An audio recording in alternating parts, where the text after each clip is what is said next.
ದೇವರು ಪ್ರೀತಿಸುವ ಪ್ರೀತಿಯ ಬಿಗ್ ಜೆ ಟಿ ವಿ ಪ್ರಿಯ ವೀಕ್ಷಕರಿಗೆ ನಮ್ಮ ಕರ್ತನಾದ ಯೇಸು ಕ್ರಿಸ್ತನ ಹೆಸರಿನಲ್ಲಿ ನಿಮ್ಮನ್ನು ವಂದಿಸಿ ಸ್ವಾಗತ ಬಯಸುತ್ತಿದ್ದೇವೆ. ಬನ್ನಿರಿ, ಇಂದು ನಾವು ಅಧ್ಯಯನ ಮಾಡಿಕೊಳ್ಳಲಿಕ್ಕಿರುವಂಥ ಅಧ್ಯಾಯ ಕೀರ್ತನೆಗಳು, the book of Psalms, chapter 80, 80ನೇ ಅಧ್ಯಾಯ. ಕೀರ್ತನೆ 80ನೇ ಅಧ್ಯಾಯವನ್ನು ಕೂಡ ಬರೆದಂಥ ವ್ಯಕ್ತಿ ಆಸಾಫನು. ಆಸಾಫ್ ಅಂತ ಹೇಳಿದರೆ ಸಂಗ್ರಹಿಸುವನು, ಕಲೆಕ್ಟರ್ ಮತ್ತು ಅಸೆಂಬ್ಲರ್, ಮಂಡಳಿಯಾಗಿ ಸೇರಿಸುವಾತನು. ಮತ್ತು ಆಸಾಫನಿಗೆ ಇನ್ನೊಂದು ಅರ್ಥ ಕೂಡ ಇದೆ, ಅದೇನೆಂದರೆ ಪುನಃಸ್ಥಾಪಿಸುವಾತನು, ರೆಸ್ಟೋರರ್ ಆಸಾಫನು. ಈ ಆಸಾಫನ ಕೀರ್ತನೆಗಳು 12 ಕೀರ್ತನೆಗಳಿದೆ. 50ನೇ ಕೀರ್ತನೆಯನ್ನು ಒಳಗೊಂಡು 12 ಕೀರ್ತನೆಗಳನ್ನು ಆಸಾಫನು ಬರೆದಿರುವಂಥದ್ದನ್ನು ನಾವು ದೇವರ ವಾಕ್ಯದಲ್ಲಿ ನೋಡ್ತೇವೆ. ಆಸಾಫನ ಕೀರ್ತನೆಗಳಲ್ಲಿ ನನಗೆ ಭಾಳ ಫೇವರೇಟ್ ಆಗಿರುವಂಥ ಕೀರ್ತನೆ 73ನೇ ಕೀರ್ತನೆ. ಯಾಕಂತೇಳಿದ್ರೆ ತನ್ನ ಅಂತರಾಳವನ್ನು ಬಿಚ್ಚಿ ಬರೆಯುವಂಥ ಒಂದು ಆತ್ಮಿಕ ಕೀರ್ತನೆ ಆ 73ನೇ ಕೀರ್ತನೆಯಲ್ಲಿ. 80ನೇ ಕೀರ್ತನೆಯನ್ನು ನಾವು ನೋಡಿಕೊಳ್ಳುವಾಗ ಆಸಾಫನು ದೇವರು ತನ್ನ ಪ್ರಜೆಗಳ ವಿಷಯದಲ್ಲಿ ಅವರ ಸ್ಥಿತಿಯನ್ನು ಪುನಃಸ್ಥಾಪಿಸಬೇಕೆಂಬಂಥ ಒಂದು ಪ್ರಾರ್ಥನೆ ಈ 80ನೇ ಕೀರ್ತನೆ. ಒಂದೊಂದಾಗಿ ನಾವು ನೋಡಿಕೊಳ್ಳೋಣ. ಆಸಾಫನ ಕೀರ್ತನೆ 80, ಸಾಮ್ 80 verse 1. ಇಸ್ರಾಯೇಲರನ್ನು ಕಾಯುವ ಕುರುಬನೇ.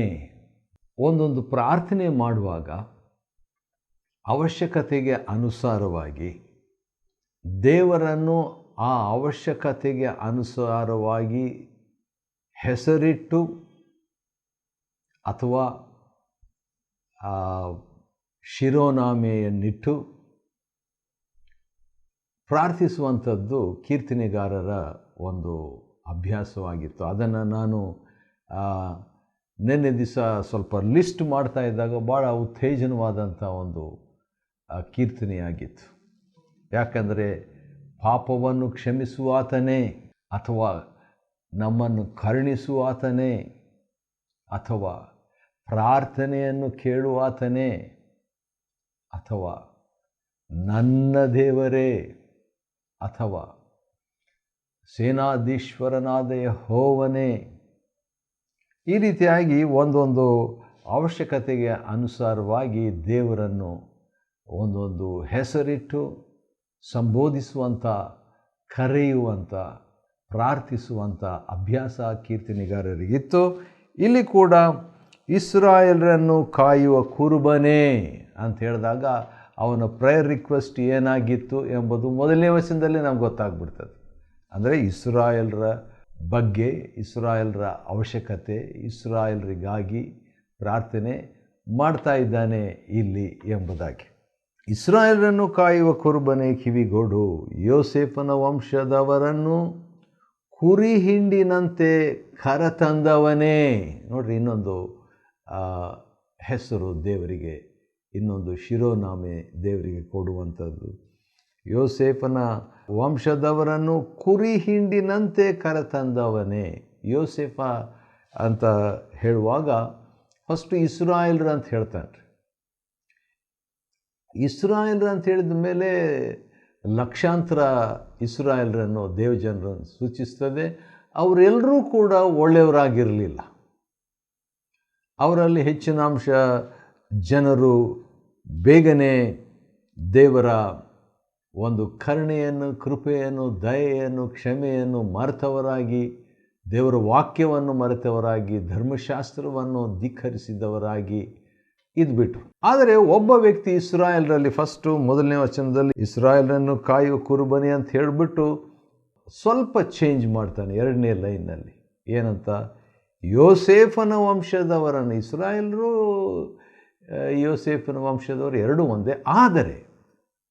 ಆದರೆ ಯೋಸೇಫನು ಇದ್ದಂಥ ಇಸ್ರಾಯೇಲರಲ್ಲಿ ಅತ್ಯಂತ ಭಕ್ತಿವಂತನಾದ ಒಬ್ಬ ವ್ಯಕ್ತಿಯಾಗಿದ್ದ. ಹೌದು, ಕೆಲವರು ಭಕ್ತಿವಂತರಾಗಿದ್ದರು, ಆದರೆ ಯೋಸೇಫನು ಕೂಡ ಆ ಭಕ್ತಿವಂತರ ಟಾಪ್ ಮೋಸ್ಟ್ ಲಿಸ್ಟ್ನಲ್ಲಿ ಒಬ್ಬ ವ್ಯಕ್ತಿ ಯೋಸೇಫನು. ಯಾಕಂತ ಹೇಳಿದರೆ ಅವನ ವಿಷಯದಲ್ಲಿ ದೇವರು ಅವನ ಸಂಗಡ ಇದ್ದನು. ಅವನು ಮಾಡುವಂಥದ್ದೆಲ್ಲವನ್ನು, ಅದು ಅರಮನೆ ಇರಲಿ ಸೆರೆಮನೆ ಇರಲಿ, ದೇವರು ಅವನನ್ನು ಮೇಲಕ್ಕೆ ತಂದಿದ್ದನು. ಆದ ಕಾರಣ ಈಗ ಈ ಆಸಾಫನು ಇಸ್ರಾಯೇಲರನ್ನು ಅಂತ ಹೇಳಿದ ಆತನು ಈಗ ಯೋಸೇಫನ ವಂಶದವರನ್ನು ಕುರಿ ಹಿಂಡಿನಂತೆ ಕರೆತಂದವನೇ, ಕೆರೂಬಿಯರ ಮಧ್ಯದಲ್ಲಿ ಆಸೀನನಾಗಿರುವಾತನೇ. ಮೂರನೇದು ಇಸ್ರಾಯೇಲರ ಬಗ್ಗೆನೂ ಇಲ್ಲ, ಎರಡನೇದು ಯೋಸೇಫನ ವಂಶದವರ ಬಗ್ಗೆನೂ ಇಲ್ಲ, ಮೂರನೇದು ಜನರಲ್ ಆಗಿ ಇರುವಾತನೇ ಆಗಿರುವ ದೇವರಿಗೆ ಕೆರೂಬಿಗಳ ಮಧ್ಯದಲ್ಲಿ ಆಸೀನನಾಗಿರುವಾತನೇ ಪ್ರಕಾಶಿಸು. ಆನಂತರ ಎಫ್ರಾಯಿಮ್ ಬೆನ್ಯಾಮೀನ್ ಮನಸ್ಸೆ ಕುಲಗಳ ಮುಂದೆ ಹೋಗುವವನಾಗಿ ನಿನ್ನ ಶೌರ್ಯವನ್ನು ತೋರ್ಪಡಿಸು. ಆ ದಿವಸಗಳಲ್ಲಿ ಆ ರೀತಿಯಾಗಿ ಒಂದು ಮೆರವಣಿಗೆ ಆಗಿ ಹೋಗ್ತಿದ್ರು. ಬಂದು ನಮಗೆ ಜಯಪ್ರದನಾಗು ದೇವರೇ, ನಮ್ಮನ್ನು ತಿರುಗಿ ಉನ್ನತ ಸ್ಥಿತಿಗೇರಿಸು. ಪ್ರಸನ್ನ ಮುಖದಿಂದ ನೋಡು, ಆಗ ಉದ್ಧಾರವಾಗುವೆವು.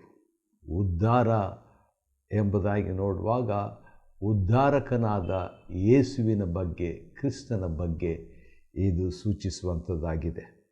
ಆಸಾಫನು ಯಾಕೋ ಈ ಕೀರ್ತನೆಯಲ್ಲಿ, ಅಂದರೆ 80ನೇ ಕೀರ್ತನೆಯಲ್ಲಿ ಈ ಒಂದು ಪದವನ್ನು, ಅಂದರೆ 3ನೇ ವಚನದಲ್ಲಿ ಇರುವಂಥ ಪದವನ್ನು 3 ಸಾರಿ ಹೇಳುವಾತನಾಗಿದ್ದಾನೆ.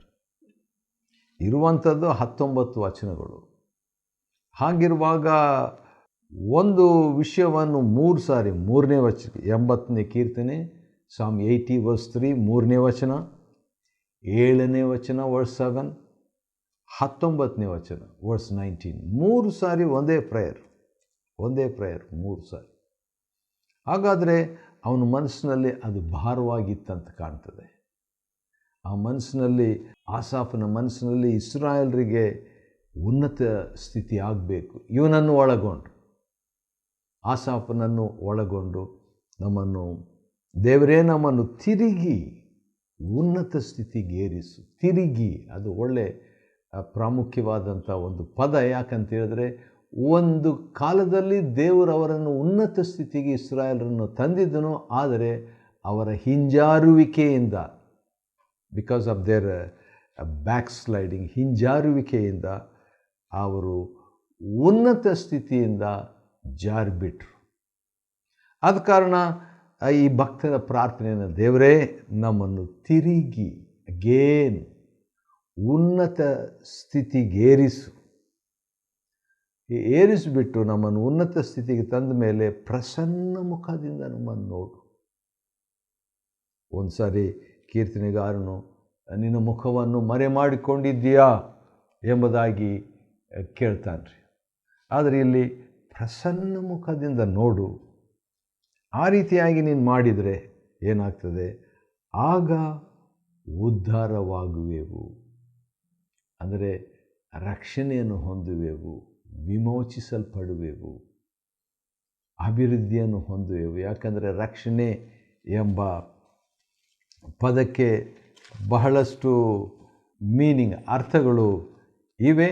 ರಕ್ಷಣೆ ಅಂತೇಳಿದರೆ ಬಿಡುಗಡೆ, ರಕ್ಷಣೆ ಅಂತೇಳಿದರೆ ಜಯ, ರಕ್ಷಣೆ ಅಂದರೆ ಸಮೃದ್ಧಿ, ರಕ್ಷಣೆ ಅಂದರೆ ಆರೋಗ್ಯ, ರಕ್ಷಣೆ ಅಂದರೆ ಕ್ಷೇಮ, ರಕ್ಷಣೆ ಅಂದರೆ ಸ್ವತಂತ್ರವಾಗಿರುವಂಥದ್ದು, ರಕ್ಷಣೆ ಅಂದರೆ ತೆರೆದಿರುವಿಕೆ, ಯೇಸುವಾ ಎಂಬಂಥ ಉದ್ಧಾರಕ ಎಂಬಂಥ ಪದಕ್ಕೆ. ಆದ ಕಾರಣ ಯೇಸು ಕ್ರಿಸ್ತನ ಚಿತ್ರವನ್ನು 3 ಸಾರಿ ಕೀರ್ತನೆ 80ರಲ್ಲಿ ನಾವು ನೋಡ್ತೇವೆ. 3ನೇ ವಚನ, 7ನೇ ವಚನ, 19ನೇ ವಚನ. ಆ ರೀತಿಯಾಗಿ ಹೇಳಿಬಿಟ್ಟು ಕೀರ್ತನೆ 80ನೇ ಅಧ್ಯಾಯದ 4ನೇ ವಚನದಲ್ಲಿ, ಸೇನಾಧೀಶ್ವರನಾದ ಯೆಹೋವ ದೇವರೇ. ನೋಡ್ರಿ, ದೇವರನ್ನು ಸಂಬೋಧಿಸಿ, ದೇವರನ್ನು ಉದ್ದೇಶಿಸಿ ಪ್ರಾರ್ಥಿಸುವಾಗ ಈ ಆಸಾಫನು ಹೇಗೆ ಪ್ರಾರ್ಥಿಸ್ತಾನೆ ಅಂತೇಳಿ ನೋಡುವಾಗ, ಇಸ್ರಾಯೇಲನ್ನು ಕಾಯುವ ಕುರುಬನೇ, ಯೋಸೇಫನ ವಂಶದವರನ್ನು ಕುರಿ ಹಿಂಡಿನಂತೆ ಕರೆತಂದವನೇ, ಕೆರೂಬಿಯರ ಮಧ್ಯದಲ್ಲಿ ಆಸೀನನಾಗಿರುವಾತನೇ. ಇಲ್ಲಿ 4ನೇ ಬಾರಿಯಾಗಿ ಸೇನಾಧೀಶ್ವರನಾದ ಯೆಹೋವ ದೇವರೇ, ಆ ರೀತಿಯಾಗಿ ದೇವರನ್ನು ಉದ್ದೇಶಿಸಿ ಪ್ರಾರ್ಥಿಸುವಂಥ ಪ್ರಾರ್ಥನೆ ಭಾಳ ಮನಸ್ಸಿಗೆ ನಾಟುವಂಥದ್ದು. ಇದು ವೈಯಕ್ತಿಕವಾಗಿ ಆಸಾಫನು ದೇವರೊಂದಿಗೆ ಸಂಬಂಧ ಇಟ್ಟುಕೊಂಡು, ಅಂದರೆ ದೇವರೊಂದಿಗೆ ಸಂಪರ್ಕ ಇಟ್ಟುಕೊಂಡು ಅಥವಾ ದೇವರೊಂದಿಗೆ ಅನ್ಯೋನ್ಯತೆ ಇಟ್ಟುಕೊಂಡವನಾಗಿ ಇಂಥ ಒಂದು ಪ್ರಾರ್ಥನೆಯನ್ನು ಅಂತರಾಳದಿಂದ ಪ್ರಾರ್ಥಿಸ್ತಿದ್ದಾನೆ. ಹೌದು, ಆಸಾಫನು ದೇವರ ಪ್ರವಾದಿಯಾಗಿದ್ದ ಪ್ರವಾದಿ. ಯಾಕಂದರೆ ಮತ್ತಾಯನ ಬರೆದ ಸುವಾರ್ತೆ 13ನೇ ಅಧ್ಯಾಯದಲ್ಲಿ ಆಸಾಫನ ವಿಷಯವಾಗಿ ಹೇಳುವಾಗ ಹೆಸರಿಲ್ಲ, ಆದರೂ ಕೂಡ ಒಬ್ಬ ಪ್ರವಾದಿ ಹೇಳಿದಂತೆ ಅಂತ ಮತ್ತಾಯನು ಬರೆಯುವಾಗ ಆ ಪ್ರವಾದಿ ಯಾರೂ ಅಲ್ಲ, ಆಸಾಫನು. ಸೇನಾಧೀಶ್ವರನಾದ ಯೆಹೋವ ದೇವರೇ, ನಿನಗೆ ಮೊರೆ ಇಡುವ ನಿನ್ನ ಪ್ರಜೆಗೆ ಇನ್ನೆಷ್ಟರವರೆಗೆ ಮುನಿದಿರುವಿ? ಹೌದು, ರೋದನವೇ ಅವರ ಅನ್ನವಾಗುವಂತೆಯೂ ಅಶ್ರುಧಾರೆಯೇ ಪಾನವಾಗುವಂತೆಯೂ ಮಾಡಿದಿ. ಕೆಲವು ಸಾರಿ ಈ ಹಳೆ ಒಡಂಬಡಿಕೆ ಭಕ್ತಾದಿಗಳ ಬಗ್ಗೆ, ನವೋಮಿಯ ಬಗ್ಗೆ ಆದರೂ ತಿಳ್ಕೊಳ್ಬೋದು, ಅಥವಾ ಕೀರ್ತನೆಗಾರರ ಬಗ್ಗೆ ಆದರೂ ತಿಳ್ಕೊಳ್ಬೋದು. ಅನೇಕ ವಿಷಯಗಳ ಬಗ್ಗೆ ನೋಡುವಾಗ, ನೀನು ಹೀಗೆ ಯಾಕೆ ಮಾಡಿದ್ದಿ, ನಮ್ಮನ್ನು ಕಷ್ಟಕ್ಕೆ ಒಳಪಡಿಸಿದ್ದಿ ನೀನೇ, ನಮ್ಮನ್ನು ದುಃಖಕ್ಕೆ ಒಳಪಡಿಸಿದ್ದಿ ನೀನೇ, ಹೀಗೆ ಮಾಡಿದೆ ಹಾಗೆ ಮಾಡಿದೆ ಎಂಬುದಾಗಿ ಹೇಳ್ತಿದ್ರು. ಯಾಕಂತೇಳಿದರೆ ಅವರ ಅನ್ನಿಸುವಿಕೆಯನ್ನು ಅವರು ವ್ಯಕ್ತಪಡಿಸಿದರು. They expressed their feelings in prayer before God. ದೇವರ ಮುಂದೆ ಆ ರೀತಿಯಾಗಿ ತಿಳಿಸ್ತಿದ್ರು. ಒಂದು ವೇಳೆ ಅದು ಕರೆಕ್ಟಾಗಿತ್ತೋ ಇಲ್ವೋ ಅನ್ನೋದು ಪ್ರಶ್ನೆ ಈಗ ಅದಲ್ಲ. ಯಾಕಂದರೆ ದೇವರೇ ಎಲ್ಲ ಈ ಕೇಡು ಅನಾಹುತ ಇವುಗಳನ್ನು ದೇವರೇ ಇದನ್ನು ಮಾಡಿದನು, ದೇವರೇ ಅದನ್ನು ಮಾಡಿದನು ಎಂಬುದಾಗಿ ಅಂದುಕೊಳ್ತಿದ್ರು, ಹೇಳ್ತಿದ್ರು ಕೂಡ. ಒಂದು ವೇಳೆ ದೇವರೇ ಅದನ್ನು ಮಾಡಿದನೋ, ದೇವರೇ ಅದನ್ನು ಮಾಡಿದ್ದಾನೋ, ಅಥವಾ ಇವರೇ ತಮ್ಮ ಮೇಲೆ ಅದನ್ನು ಬರಮಾಡಿಕೊಂಡ್ರು, ದೇವರೇ ಒಂದು ವೇಳೆ ಅದನ್ನು ಮಾಡಿದರು, ದೇವರು ಇವರ ತಪ್ಪಿಗಾಗಿ, ಪಾಪಕ್ಕಾಗಿ, ಅಪರಾಧಕ್ಕಾಗಿ ಶಿಕ್ಷೆಯಾಗಿ ಕೊಟ್ಟಿರಬಹುದು. ಒಟ್ಟು ಏನೇ ಇದ್ದರೂ ನಾವು ರೋದನೆ ನಮಗೆ ಅನ್ನವಾಗುವಂತೆ, ಅಶ್ರುಧಾರೆ ಕಣ್ಣೀರು ನಮಗೆ ಪಾನವಾಗುವಂತೆ ನೀನು ಮಾಡಿಬಿಟ್ಟಿದ್ದೇವರೇ. ಸುತ್ತನ ಜನಾಂಗಗಳಿಗೆ ನಮ್ಮನ್ನು ಕಚ್ಚಾಟದ ಹೇತುವನ್ನಾಗಿಯೂ ಶತ್ರು ನಿಂದೆಗೆ ಗುರಿಯನ್ನಾಗಿಯೂ ಮಾಡಿದಿ. ಶತ್ರು ನಿಂದೆಗೆ ನಮ್ಮನ್ನು ಗುರಿಯನ್ನಾಗಿ ಮಾಡಿದಿ. ಶತ್ರುಗಳು ನಮ್ಮ ವಿಷಯದಲ್ಲಿ ಅವಮಾನ ಪಡುವಂತೆ ನೀನು ಮಾಡಿದಿ ಎಂಬುದಾಗಿ. ನಿಜನ? ದೇವರು ಆ ರೀತಿಯಾಗಿ ಮಾಡಿದ್ದರೆ ಕಾರಣ ಏನಿರ್ಬೋದು? ಅವರು ಬಿತ್ತಿದ್ದನ್ನು ಅವ್ರು ಕೊಯ್ಬೇಕಾಯಿತು. ದೇವರು ಅವರು ಮಾಡಿದ ತಪ್ಪಿಗಾಗಿ ಹಾಗೆ ಮಾಡಬೇಕಾಗಿತ್ತು. ಅದನ್ನು ಇವರು ಹೇಳ್ತಾ ಇಲ್ಲ ಸದ್ಯಕ್ಕೆ. ಯಾಕಂದರೆ ಹಳೆ ಒಡಂಬಡಿಕೆ ಭಕ್ತಾದಿಗಳು ಅವರಿಗೆ ಪ್ರಕಟಣೆ ಪರಿಮಿತಿಯಾಗಿತ್ತು. ಆದ ಕಾರಣ ಅವರು ಸೇನಾಧೀಶ್ವರ ದೇವರೇ ನಮ್ಮನ್ನು ತಿರುಗಿ ಉನ್ನತ ಸ್ಥಿತಿಗೇರಿಸು. ಮತ್ತೆ ಅದು ಪ್ರೇಯರ್ ರಿಪೀಟ್ ಮಾಡ್ತಾ ಇದ್ದಾನೆ 7ನೇ ವಚನದಲ್ಲಿ. ಪ್ರಸನ್ನ ಮುಖದಿಂದ ನೋಡು, ಆಗ ಉದ್ಧಾರವಾಗುವೆವು. 3ನೇ ವಚನದಲ್ಲಿ ದೇವರೇ ಅಂತ ಕರೀತಾನೆ, ಆದರೆ ಇಲ್ಲಿ ಸೇನಾಧೀಶ್ವರನಾದ ದೇವರೇ. ಸ್ವಲ್ಪ ವ್ಯತ್ಯಾಸವನ್ನು ತಂದಂಥವನಾಗಿ ಮತ್ತೆ ಉದ್ಧಾರವಾಗುವೆವು.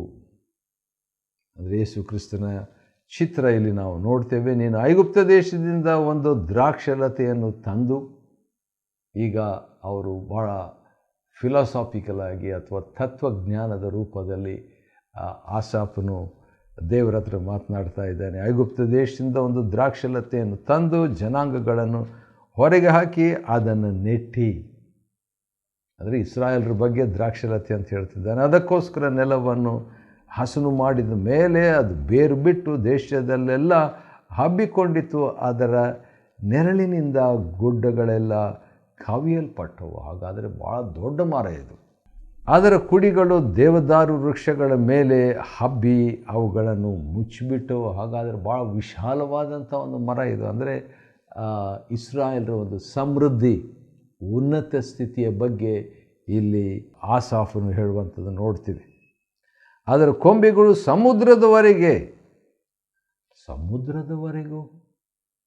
ಸಮುದ್ರದವರೆಗೂ ಅದರ ರೆಂಬೆಗಳು ಮಹಾನದಿಯವರೆಗೂ ಹರಡಿಕೊಂಡವು. ಅಂದರೆ ಬಹಳಷ್ಟು ಜನರು ಈ ದ್ರಾಕ್ಷಾಲತೆ ಅಂತ ಹೇಳುವಾಗ ಇಸ್ರಾಯೇಲರು ಸಮುದ್ರದವರೆಗೆ ಮತ್ತು ಮಹಾನದಿಯವರೆಗೆ ಹರಡಿಕೊಂಡರು ಎಂಬುದನ್ನು ಈ ರೀತಿಯಾಗಿ ಹೇಳ್ತಾನೆ. ಆದರೆ 12ನೇ ವಚನ, ಕೀರ್ತನೆ 80, Psalm 80 and verse 12, 12ನೇ ವಚನ, ನೀನು ಅದರ ಬೇಲಿಯನ್ನೇಕೆ ಕಿತ್ತು ಹಾಕಿದಿ. ಈಗ ದೇವ್ರ ಮೇಲೆ ಹಾಕಿಬಿಡ್ತಾನೆ. ಏನಾದರೂ ಅವ್ರಿಗೆ ಆದರೆ ಅದು ದೇವ್ರ ಮೇಲೆ ಬಂತು. ದಾರಿಗರೆಲ್ಲರೂ ಅದನ್ನು ತೆರೆದು ಬಿಡುತ್ತಾರೆ. ಹೌದು, ಯಾಕೆ ಹಾಗೆ ಮಾಡಿದಿ? ಬೇಲಿ ಒಂದು ಭದ್ರತೆಯನ್ನು ಸೂಚಿಸ್ತದೆ. ಆ ಭದ್ರತೆಯನ್ನು ಯಾಕೆ ತೆಗೆದುಬಿಟ್ಟಿದೆ? ಯಾಕಂದರೆ ಯೋಬನ ಗ್ರಂಥದಲ್ಲಿ ಹಾಗೆ ನೋಡ್ತೀವಲ್ಲ. ನೋಡೋಣ ಬನ್ನಿರಿ, 80ನೇ ಕೀರ್ತನೆ 12ನೇ ವಚನವನ್ನು ಯೋಬನ ಗ್ರಂಥದಲ್ಲಿ ಯಾವ ರೀತಿಯಾಗಿ ಹೇಳಲಾಗಿದೆ ಎಂಬುದಾಗಿ. 1ನೇ ಅಧ್ಯಾಯ ಯೋಬನ ಗ್ರಂಥ, the book of Job, chapter 1. ಅದರಲ್ಲಿ ನೋಡುವಾಗ ಈ ರೀತಿಯಾಗಿ 10ನೇ ವಚನ, 1:10, book of Job chapter 1 and verse 10. ಈ ಮಾತನ್ನು ಹೇಳೋದು ಯಾರಂತ ಹೇಳಿ ನೋಡುವಾಗ ಸೈತಾನ್ ಹೇಳ್ತಾ ಇದ್ದಾನೆ. ಸೈತಾನ ಅದು ದೇವ್ರ ಮುಂದೆ ಹೇಳ್ತಾ ಇದ್ದಾನೆ. ಏನಂತ ಹೇಳ್ತಿದ್ದಾನೆ ನೋಡೋಣ ಬನ್ನಿರಿ. ನೀನು ಅಂದರೆ ದೇವರು, ಅವನಿಗೂ ಅಂದರೆ ಯೋಬನಿಗೂ, ಅವನ ಮನೆಯವರಿಗೂ ಅಂದರೆ ಯೋಬನ ಮನೆಗೂ, ಅವನ ಎಲ್ಲ ಸ್ವಾಸ್ಥ್ಯಕ್ಕೂ ಅಂದರೆ ಯೋಬನ ಎಲ್ಲ ಸ್ವಾಸ್ಥ್ಯಕ್ಕೂ ಸುತ್ತಮುತ್ತಲು ಬೇಲಿಯನ್ನು ಹಾಕಿದ್ದೀಯಲ್ಲ. ಈ ಬೇಲಿಯನ್ನು ಸರ್ಕಾರದವರು ಹಾಕಲಿಲ್ಲ. ಈ ಬೇಲಿಯನ್ನು ಯೋಬನ ಆಳುಗಳು ಹಾಕ್ಕೊಂಡಿಲ್ಲ. ಆದರೆ ಈ ಬೇಲಿಯನ್ನು ಹಾಕಿದವರು ಯಾರಂದರೆ ದೇವರು ಎಂಬುದಾಗಿ ಸೈತಾನ್ ಹೇಳ್ತಿದ್ದಾನೆ. ಆದ ಕಾರಣ ಇಲ್ಲಿ ಕೀರ್ತನೆ 80 12ನೇ ವಚನದಲ್ಲಿ ನೀನು ಅದರ ಬೇಲಿಯನ್ನೇಕೆ ಕಿತ್ತು ಹಾಕಿದಿ. ಸೇನಾಧೀಶ್ವರನಾದ ದೇವರೇ, ಅಭಿಮುಖನಾಗಬೇಕು, ನನ್ನ ಕಡೆ ತಿರುಗ್ಕೋ, ನಿನ್ನ ಪರಲೋಕದಿಂದ ಕಟಾಕ್ಷಿಸಿ ಈ ದ್ರಾಕ್ಷಲತೆಯನ್ನು ಪರಾಂಬರಿಸು. ಅಂದರೆ ಇಸ್ರಾಯೇಲರನ್ನು ಪರಾಂಬರಿಸು. ಇಂಡೈರೆಕ್ಟಾಗಿ ಹೇಳ್ತಿದ್ದಾನೆ. ಸ್ಟಾರ್ಟಿಂಗ್ನಲ್ಲಿ ಅದನ್ನು ಹೇಳ್ದ 1ನೇ ವಚನದಲ್ಲಿ, ಇಸ್ರಾಯೇಲರನ್ನು ಕಾಯುವ ಕುರುಬನೇ ಎಂಬುದಾಗಿ. ಆದರೆ 14ನೇ ವಚನದಲ್ಲಿ ಈ ಇಸ್ರಾಯೇಲರನ್ನು ಪರಾಂಬರಿಸು ಎಂಬುದಾಗಿ ಹೇಳ್ತಾನೆ. ನಿನ್ನ ಬಲಗೈ ನೆಟ್ಟು ಸಾಕಿ ಬಳಸಿದ ಸಸಿಯನ್ನು ಕಾಪಾಡು. ಅಂದರೆ ಇಸ್ರಾಯೇಲರ ಬಗ್ಗೆ. ಅದು ಕಡಿದು ಬೆಂಕಿಯಿಂದ ಸುಡಲ್ಪಟ್ಟಿದೆ. ಆಲ್ಮೋಸ್ಟ್ ಹತ್ರ. ಅವರು ನಿನ್ನ ಬಾಯಿ ಗದರಿಕೆಯಿಂದ ನಾಶವಾಗ್ತಾರೆ. ನಿನ್ನ ಬಲಗೈ ಉದ್ಧರಿಸಿದ ಪುರುಷನು, ಬಹುಶಃ ಯೇಸು ಕರ್ತನನ್ನು, ನೀನು ನಿನಗೋಸ್ಕರ ಸಾಕಿ ಬೆಳೆಸಿದ ನರಪುತ್ರನು ಆಗಿರುವವನನ್ನು ಹಸ್ತದಿಂದ ಹಿಡಿದಿರು. ಯೇಸು ಕ್ರಿಸ್ತನ ಒಂದು ಚಿತ್ರ. ಆ ರೀತಿಯಾಗಿ ಮಾಡಿದರೆ ಏನಾಗ್ತದೆ? ಆಗ ನಾವು ನಿನ್ನಿಂದ ಅಗಲುವುದಿಲ್ಲ. ವಾವ್! ಅಗಲಬೇಕಂತ ಆಸೆ ಆಸಾಫನಿಗೂ ಇಲ್ಲ, ಇಸ್ರಾಯೇಲ್ರಿಗೂ ಇಲ್ಲ. ಆದರೆ ಈ ರೀತಿಯಾಗಿ ನೀನು ಮಾಡು ಕರ್ತನೆ, ಆಗ ನಾವು ನಿನ್ನಿಂದ ಅಗಲುವುದಿಲ್ಲ. ನಿನ್ನ ಹೆಸರನ್ನು ಹೇಳಿಕೊಂಡು ಆರಾಧಿಸುವಂತೆ ನಮ್ಮನ್ನು ಚೈತನ್ಯಗೊಳಿಸು. ಆ ರೀತಿಯಾಗಿ ಹೇಳಿಬಿಟ್ಟು ಮುಕ್ತಾಯ ಯಾವ ರೀತಿಯಾಗಿ ಮುಗಿಸ್ತಾನಂದರೆ 3ನೇ ಸಾರಿಯಾಗಿ ಇದನ್ನು ರಿಪೀಟ್ ಮಾಡ್ತಾ ಇದ್ದಾನೆ ಆಸಾಫನು. 80ನೇ ಕೀರ್ತನೆಯಲ್ಲಿ 3ನೇ ವಚನದಲ್ಲಿ ಹೇಳಿದ್ದು, 7ನೇ ವಚನದಲ್ಲಿ ಹೇಳಿದ್ದನ್ನು, 19ನೇ ವಚನದಲ್ಲಿ 3ನೇ ಸಾರಿ ಇದೇ ಪ್ರಾರ್ಥನೆಯನ್ನು ಮಾಡಿಬಿಟ್ಟು, ಸೇನಾಧೀಶ್ವರನಾದ ಯೆಹೋವ ದೇವರೇ, ನಮ್ಮನ್ನು ತಿರುಗಿ ಉನ್ನತ ಸ್ಥಿತಿಗೇರಿಸು, ಪ್ರಸನ್ನ ಮುಖದಿಂದ ನೋಡು, ಆಗ ಉದ್ಧಾರವಾಗುವೆವು ಎಂಬುದಾಗಿ ಮುಗಿಸ್ತಾನೆ. ಕೀರ್ತನೆ 80ನೇ ಅಧ್ಯಾಯವನ್ನು ಅಧ್ಯಯನ ಮಾಡಿಕೊಳ್ಳುವಂತೆ ದೇವರು ಕೊಟ್ಟ ಕೃಪೆಗಾಗಿ ಆತನಿಗೆ ಸ್ತೋತ್ರವಾಗಲಿ. ದೇವರು ನಿಮ್ಮನ್ನು ಆಶೀರ್ವದಿಸಲಿ.